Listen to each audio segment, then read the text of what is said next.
Uppal MLA Bandari Lakshma Reddy ఇవాళ ఆకస్మికంగా ప్రభుత్వ ఆసుపత్రిని తనిఖీ చేశారు.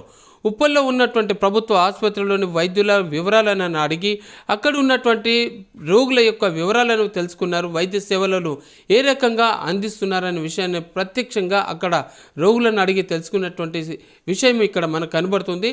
అంతేకాకుండా ప్రజలతో మమేకమై వారి యొక్క సమస్యలను ఎప్పటికప్పుడు తీర్చేందుకు సంసిద్ధంగా ఉన్నటువంటి నాయకులు ఒకరైన బండారి లక్ష్మారెడ్డి ఇవాళ ప్రత్యేకంగా ఈ ఆసుపత్రిని తనిఖీ చేయడంలో ఒక విశేషం ఉందని చెప్పి మనము గ్రహించవచ్చు.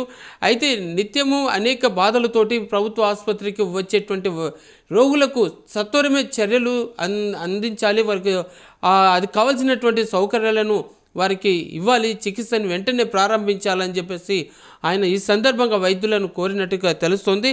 అంతేకాకుండా సమయపాలన ఖచ్చితంగా పాటించాలని, సమయపాలన పాటించని వైద్యాధికారి మీద ఆయన ఆగ్రహం వ్యక్తం చేసినట్టుగా ఇక్కడ తెలుస్తుంది. ఏదేమైనా సరే నాయకులంటే ప్రజలతోటి అనేక సార్లుగా వారితో వెంబడి ఉండి వారితో మమేకమై వారి సమస్యల పట్ల ప్రతిస్పందించే వారి నాయకుడు అన్నట్టుగా బండారి లక్ష్మారెడ్డి పర్యటనలో భాగంగా ఇక్కడ దీన్ని బట్టి తెలుస్తుంది.